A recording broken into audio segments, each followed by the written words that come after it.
In 2011, this man masterminded an antiquity smuggling operation so bold and ingenious that it sent shockwaves around the globe. This mastermind didn't just loot artifacts. He plundered a fortune in ancient Egyptian treasures, amassing over 3,000 priceless pieces, all while remaining a ghost to law enforcement.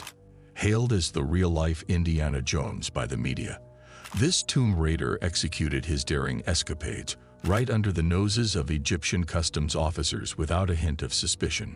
But the real story lies in the staggering complexity of his operations. How did he manage to execute such a grand scheme undetected? What methods did he employ to outsmart law enforcement at every turn? And ultimately, how was this criminal virtuoso finally apprehended? This isn't just another smuggling story. It's a riveting narrative of a criminal mastermind at work, a story woven with wit, skill, and icy nerves. So brace yourself for a journey into the heart of one of the most daring and cunning antiquity smuggling operations ever witnessed. So make sure to watch it until the end. Who is Jonathan Tokeley-Parry? Jonathan Tokeley-Parry, now 72 years old, from Winkley, Barnstaple, in Devon, is an Englishman who was a cavalryman in the military. He has a degree in moral sciences/philosophy from the University of Cambridge in 1974 and an incomplete doctorate from the University College in London. He moved to London after receiving his degree to work as an antiquities restorer, and many people thought he was the best in his field. Little wonder he could move to Egypt and switch to smuggling with the help of his skills, which made him the best restorer. This time, he employed the opposite of his skills, abolishing these artworks so they could pass for mere souvenirs at the place of inspection. Years after his initial disastrous attempt at smuggling antiquities in Rome in the late 70s, he resumed the business in Egypt, where he made connections with an Egyptian family of traders. The Egyptian government had already nationalized the antiquities trade at that point, but the antiques market was largely unaffected. There were still thousands of items and hundreds of purchasers. This led to a corruption-friendly environment among Egyptian bureaucrats and the growth of the phony goods market. Career and accomplices. His operations, though seemingly simple, were sophisticated and required skills of forgery, deception, and lying. Jonathan's real name was Jonathan Foreman, which he changed to Jonathan Tokeley-Parry. The basis of his smuggling operation was to acquire ancient artifacts, reconstruct them by adding the missing parts, dipping the artifacts in liquid plastic, leaving them to dry, then painting them with bright colors, and distorting the writings on the items. He even sometimes goes as far as writing "Made in Egypt" on some of these items. The basic aim of all these altercations is to make them look like cheap souvenirs that can easily pass through inspections. And not to forget, he forges receipts for the purchase of those items to further prove their authenticity as souvenirs for tourists and Egyptian enthusiasts. After hiring Parry, an oddball, as his courier, for whom he paid £500 per trip, he was able to arrange 7 trips between June 1992 and December 1993 from Egypt to a free port in Zurich. Tokeley-Parry demonstrated to Parry how to wrap priceless objects in a unique transparent liquid plastic known as B72. Later, as this solidified, the dealer was able to paint the hieroglyphics black and embellish the items with gold relief. To make one limestone tomb door appear even less authentic, the word Egypt was inscribed across the bottom. It would wind up looking like a piece that was acquired from a bazaar. One of the false doors was so large that Tokeley-Parry chopped it apart with a chainsaw and then put it back together in his Devon workshop using metal pins. Once back in Britain, Parry witnessed Tokeley-Parry return the prized and highly appreciated antiques to their original splendor. He says his boss securely removed the paint and gold leaf by dipping them in an acetone solution. When Tokeley-Parry recognized that the artifacts could be readily recognized by specialists as stolen goods, he purposefully eliminated certain traits from them. Such designer vandalism, meanwhile, didn't significantly reduce their market value. When he needed a fence to be able to sell these stolen antiquities, he found a New York dealer named Frederick Schultz. Tokeley would get money from Schultz to purchase artifacts in Egypt, which Schultz would subsequently resell from his opulent gallery in Midtown Manhattan. Schultz played a pivotal role in the antiquities industry's advocacy efforts. He was soon to assume the presidency of the National Association of Dealers in Ancient, Oriental, and Primitive Art, a prominent trade association.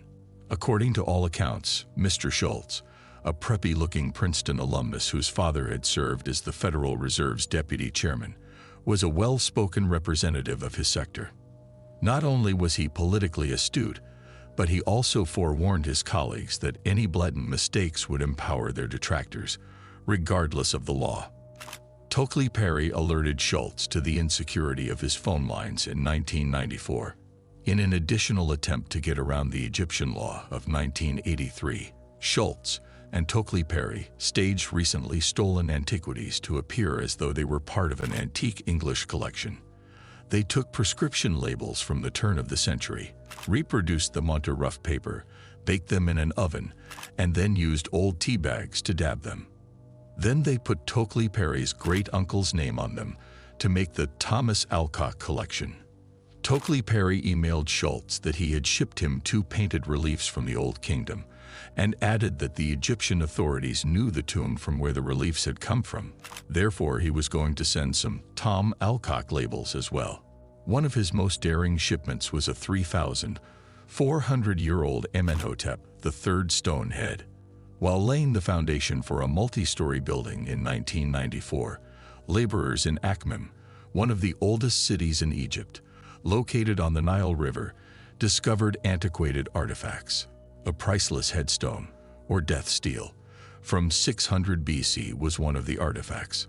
Such a discovery is legally required to be submitted to the Egyptian authorities for analysis and appropriate excavation. One way or another, it got to Tokeley-Parry's possession for just $6,000. Tokeley-Parry went back to his hotel room and set up his en-suite bathroom as a workshop. He used paste to fill in the gaps in the statue and then dipped it in liquid plastic. He painted it with bold colors and large, clumsy brushstrokes once it had dried, giving it the appearance of a cheap souvenir of itself. He took the head via Cairo's airport to Zurich, then to the United Kingdom, where he used acetone to remove its mask and tea bags, and an oven to create documents attesting to its provenance. He had a forged receipt for the purchase as a souvenir. With no basic training as an Egyptologist, Jonathan didn't know what the actual value of the stele would be. Eventually, it brought $1.2 million at auction in the United States in 1993. This piece was later returned to Egypt in 2008. This same building scenario happened again, and this time, the stele of Payson & Cons was unearthed, although unknown at the time. However, aware that this would put an end to their endeavor, the builders instead went to one of the most notorious antiquities traffickers in Egypt, Ali Farag. Mr. Ali Farag was a scrawny man with a full beard who was heavily involved in the trade of stolen artifacts. He and his brothers operated one of the largest smuggling networks in Egypt for a large portion of the 90s out of the downtown Cairo curio shop that was converted into a jewelry bazaar. The building was a 19th century Euro-Islamic structure. On market days, farmers would stop by to sell items that came from their farms. Leaders of the village and robbers reported information about fresh finds. Without the cooperation of corrupt government officials who even gave the Farags artifacts, none of it could have been possible. Due to its historical affluence, poverty, quick development, and ease of corruption, Akhmim has become a popular destination for smugglers seeking new products. Locations such as these exist everywhere in the world. Certain nations, such as Egypt, Italy, and Greece, have been providing supplies for the market for years. Others have only recently gained attention, such as China, Afghanistan, and the former Soviet Union. The trade starts with the poor amateurs in Akhmim, as it does everywhere else. Late one hot June night in 1994, Ali Farag sat in a car, making strange circles through the dirt lanes of Akhmim, his eyes covered with a towel. Mr. Farag found himself at a work site on the outskirts of the town when the automobile came to a stop and the towel was taken off. The Ackmim stele, 3 smaller steles, a painted wooden sarcophagus, and a few minor figurines had all been discovered there a few months prior. An intriguing discovery in Ackmim, yet hardly shocking. Situated 350 miles south of Cairo, modern Ackmim is a hub for weaving and trading, resembling a boomtown along the Nile, complete with apartment buildings and construction cranes built in a hurry to accommodate the influx of people from the surrounding countryside. However, beneath the surface is an archaeological stack cake that is rich in remnants of the past, early Islamic, Roman, Greek, and Egyptian layers, as well as everyday items and monuments in the city that the ancient Egyptians named after their fertility deity, Min. In addition, the Farraghs provided builders with a profitable way around a major issue: what to do with a major archaeological find that would force the authorities to close a job site. Still, the builders realized they had to approach Ali Farragh carefully when he arrived in Ackmim in June 1994. He could negotiate a lower price by threatening to report the builders to the authorities if he knew the exact location of the artifacts. However, after the men assembled at the location and Mr. Farragh removed his blindfold, talks started. Mr. Farragh was shown the project's designs and the locations of the artifacts that were hidden. The builders demanded only $70,000 for everything. A bridge to the west is necessary for every local smuggler. For Ali Farragh, it was Jonathan Tokeley-Parry, our English protagonist in this story. The Farraghs had been hiding their most recent discoveries in a flat in a Cairo neighborhood, and Tokeley-Parry had been a frequent visitor for a number of years. Tokeley-Parry claims that he first spoke with Farragh in 1988 at Cairo's former Windsor Hotel. Tokeley-Parry, who looks like a gorgeous movie actor with a Cambridge education, was in his late 30s when he traveled to Egypt to serve as a consultant for a Danish merchant. He acknowledges that his own naivety undermined the deal. Tokeley-Parry found an accomplice who gradually taught him the more intricate skills of the trade, just as Farragh found his bridge. As it turned out, his peculiar combination of interests and abilities made smuggling a natural fit. His reputation as a gifted antique restorer was already widely established. However, he had a somewhat more elaborate view of himself. He considered himself a relic from the time when noble explorers freely traveled the exotic East, looting treasures. Mr. Tokeley-Parry noted the steel's size and crisp condition as soon as he spotted it leaning against a wall at the Farraghs' secret hideout in Cairo. He sat on the dusty floor and looked at the steel, seemingly trance-like, trying to figure out whether it felt true and if any details were missing. As he trolled around the bare number surface, he came across a classic memorial scene: 2 piercing eyes, symbolizing the solar deity Ra, and 4 humanoids approaching Osiris with an altar of offerings. Tokeley-Parry identified the Kartach, an oblong sign that is distinctive to Samtakai, a pharaoh of the 26th dynasty, whose reign started in 660 BC, among the 8 columns of hieroglyphics, collectors' highly valued items from the era, which saw a major flowering of the arts. Then he carefully examined the way the limestone had weathered and the minute traces made by the sculptor using the photographer's loupe. Compared to contemporary steel chisels, ancient copper instruments produce softer cuts. The satisfying signature of copper was found on the Ackmim stele, but he was also concerned that it might be as real as that $20,000 pile of amulets. Now that its legitimacy has been verified, Tokeley-Parry is aware that the stele may be experiencing an additional issue. Maybe it wasn't discovered by chance. Rather, it was taken from a storage facility or a recognized archaeological site. If that is the case, there may be documentation of it, such as a picture or a journal entry, which would identify it and destroy its market value. One line of defense was to con an authority such as Dr. Malik, an Egyptologist at the Griffith, into researching the article. Griffith is the world's preeminent Egyptology repository, and like many academic organizations, it is generous with its knowledge. However, smugglers occasionally take advantage of this kindness, and that is precisely what happened with the stele. Therefore, the result of that con exercise showed that it was free from any archive. Now, the only problem was exporting it out of Egypt. Shortly afterward, a letter from Tokeley-Parry enthusiastically reporting the discovery at Akhmim emerged from the fax machine at the galleries of Frederick Schultz Ancient Art on 57th Street in Manhattan.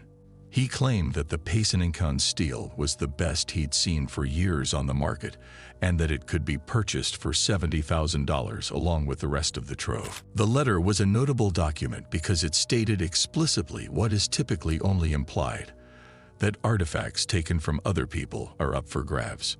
Now that the steel of Payson & had been added, their portfolio was ready to expand once more. Financial documents show that, as a down payment on the pieces, Schultz sent at least $52,000 to Swiss bank accounts held by Tokeley-Parry or Farag in 1995. In March of the following year, Tokeley-Parry went to Geneva. He remembers that there was one more reason for him to seal the deal. He was accused of illegal antiquity trafficking after being detained in Britain. He had high hopes that the Akhmim steel would result in a significant payout, providing financial support prior to his legal trial. Ali Farag had informed him that the steel would be arriving in Geneva soon. After 2 weeks of waiting, it never materialized. The following leg of the steel's journey was still unknown. A half-ton of stone appears to have just vanished for a while. Tokeley-Parry was baffled and unaware of what transpired. Maybe there was a double cross somewhere in the mist. Plans undoubtedly change, and a whole new cast of characters emerge. The paper trail resumes in late 1997, when a shipping manifest indicates that 2 smaller Akhmim steels and the Payson & steel had been processed in a Zurich warehouse. The warehouse was a component of the vast network of facilities known as free ports, which handle enormous amounts of valuable and typically quite legal cargo, such as antique art, tractor parts, and machine parts. However, the Swiss system of commercial discretion, which oversees the duty-free ports, has contributed to Switzerland's reputation as a hub for smugglers. And the steel was once again in motion in November 1997. A shipping manifest shows that a truck from Zurich to Geneva transported the 3 pieces from Akhmim. Situated on a narrow cobblestone street in the heart of Geneva, Phoenix Ancient Art exudes a sense of exclusivity with its muted display area and gray color scheme. Every day, one could come across sculptures of Greek torsos, silver ritual containers from Mesopotamia, and jewelry adorned with lapis lazuli inlay. The Payson & steel was discovered there in late 1997. The gallery is owned by 2 brothers, Ali and Hicham Abu Tom, who were very much on the rise in the highs and lows of the world of trading. The brothers claimed that their father bought the steel of Payson & and its 2 companion pieces from H.H. Antiques at the Zurich Free Port. The brothers claim they have no idea who was behind H.H. Antiques. Maybe their father, who perished in a 1998 Swiss aviation tragedy, might have known. They were selling to big collectors like investor Michael Steinhardt and designer Bill Blass, as well as institutions like the Metropolitan in New York City. They provided artifacts to other dealers in Europe and America, such as Frederick Schultz, and were bold participants in the auction scene. They established a digital photographic library with an ever-changing inventory of up to 5,000 pieces and launched a gallery in Manhattan, right off Madison Avenue. They went for $210,000 by the end of the day, which is quite a bit of appreciation for one piece in a collection that started at $70,000. After 5 years, it had finally found a new home in a Fifth Avenue apartment directly across from the Metropolitan Museum of Art. This steel only brought severe legal repercussions and jail time in return for Schultz, Ali, and Jonathan. The long arms of the law. Operation Bulrush was the name given to the operation that saw the end of Jonathan's smuggling operation. When raiding Tokeley-Parry's home on June 28, 1994, officers from Scotland Yard's Arts and Antiquities team, along with Egyptologists, found that he had planned several trips to Egypt. His assistant was traced to the said home, after he sent 27 papyrus writings that had been taken from an Egyptian government storeroom to the British Museum in 1994 so that a prospective bidder could verify their authenticity. A curator identified them as being a part of an earlier discovered cache from an animal necropolis. He notified the Supreme Council of Antiquities, the Egyptian Tourist and Antiquities Police, the Egyptian Embassy in London, and Scotland Yard. The home is near a manor owned by Andrew May of North Devon. In 1993, Jonathan himself said that an Egyptian stone head, valued at £100,000, had been stolen from his residence. Photographs, paperwork, forgeries, and incriminating antiquities were found in the estate buildings. They discovered 2 false doors from the tomb of Hetepka, a royal hairdresser, outside Cairo, under the bed in the home. Scholarly documents found in Tokeley-Parry's possession demonstrated that he was aware of the origins of the doors. Later, it was discovered that the tomb had been looted in 1991, when he was in Egypt. Several other antiques were found in the house. Jonathan himself walked into the house during the raid, and other items were found on his person, which he claimed he picked up on the desert floor by luck. Records recovered at the estate established Schultz's participation in the smuggling scheme along with a network of other collaborators in Egypt, England, and Switzerland.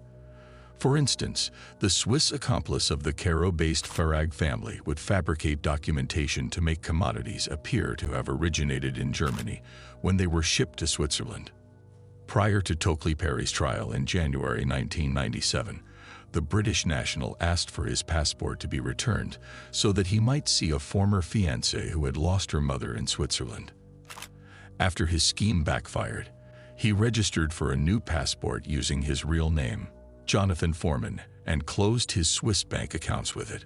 Leading the hunt for and prosecution of Tokeley-Parry and his smuggling network, Dick Ellis reminded the New York jury of the smuggler's subsequent antics in an attempt to evade punishment.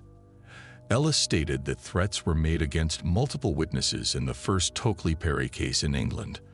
Among them was the smuggler's antique courier, who was assaulted outside the courthouse by a fellow accomplice and bullied throughout the trial. Tokeley-Parry fled to North Devon before the prosecution could wrap up its case in the English trial, checked himself into a mental health facility, and made an attempt at suicide by consuming Conia maculatum, colloquially known as hemlock or wild hemlock, a highly poisonous biennial herbaceous flowering plant native to Europe and northern Africa. In the summer of 1997, he had to undergo another trial due to the temporary paralysis that followed. Subsequently, 46-year-old Jonathan Tokeley-Parry of Winkley, Barnstaple, Devon, was found guilty of both smuggling antiques and fabricating paperwork in order to obtain a passport at Knightsbridge Crown Court. Wearing a blue jacket and an open-necked shirt, he stared up and down at the ceiling and floor as he was given sentences that ran concurrently: 6 years for each handling offense and an additional 8 months for using fraud to get a passport. He served 3 years out of a 6-year prison sentence in England, while Egypt convicted and sentenced him in absentia to 15 years of hard labor a few days later. Accomplices Ali and Tutori Farag, Andrew May, and the courier Mark Parry were convicted and sentenced to 10 to 15 years hard labor each. The Englishmen were sentenced in absentia and would serve their sentences if they ever set foot on Egyptian soil again. Even though Egypt has passed legislation labeling any cultural heritage not properly exported as stolen, the court heard Tokeley-Parry's argument that he was doing the Egyptians a favor by selling their heritage. He said the purpose of the lie was to protect rather than destroy the fragments of history. In his opinion, these items will be taken care of as long as they are in the center of wealth and power. According to him, the Egyptians are ruining their culture. In his opinion, Egypt poses the greatest threat to Egyptian antiquities worldwide, and any artifact removed from Egypt is a piece that has been preserved. Frederick Schultz, the dealer from New York, was one of the main backers of Tokeley-Parry's operations. In 1996, he refuted any wrongdoing at the time and was not prosecuted. A paper trail revealed the American dealer deliberately funded many of Tokeley-Parry's operations. Ellis testified later in the New York prosecution. The court was presented with an example of a transaction that took place in the 1990s. Ellis demonstrated that Schultz had also acquired a brisk, limestone nobleman from Tokeley-Parry during the Sixth Dynasty. In 1992, he paid the British smuggler over $100,000 to acquire the second half of the statue. The following year, he offered it to a Tennessean for nearly $1 million and to the Brooklyn Museum of Art for roughly over $500,000. In the same year, he failed to sell Tokeley-Parry's most famous smuggling item, a unique sculpture of the pharaoh Amenhotep III, to museums in Cleveland and Texas for $2.5 million. Instead, he sold it for $1.2 million in London. At last, in 2001, Schultz's trial began in New York with a November 20, 2001, hearing about the case's dismissal. The trial started on January 28 after the judge dismissed the defense's January 3 plan. Schultz's attorneys said that their client was innocent, as he had purchased antiques from Tokeley-Parry in good faith after Judge Rakoff rejected the defense team's attempts to get the case dismissed. Tokeley-Parry and his young fiancée, as well as representatives of Scotland Yard and the FBI, were among the witnesses who painted a different picture of the events. They displayed bank statements and correspondence between the two individuals that resembled those between secret agents, which were in code words and commands, and suggested an unethical business partnership. In the event that Tokeley-Parry ever vanished for no apparent reason, he had even written to his mother, suggesting that she might turn to Schultz for financial assistance. One of Schultz's stone reliefs was later discovered by a research associate at the Brooklyn Museum of Art, who concluded that it had been plundered. However, the dealer had just hidden it in a Farag family vault in Zurich without any further sightings. Frederick Schultz, the antiquities trader and dealer, was found guilty by a federal jury in New York of conspiring to receive stolen Egyptian antiquities, a violation of U.S. law. This is a first for New York, and the decision to criminalize an antiquities dealer's actions based on a foreign law would undoubtedly cause significant tremors in the antiquities market. Schultz received a sentence on June 11, 2002, that included a $50,000 fine, in addition to 33 months in jail. On June 25, 2003, the United States Court of Appeals for the Second Circuit upheld the conviction in response to Schultz's appeal of the decision. A further appeal was denied by the U.S. Supreme Court.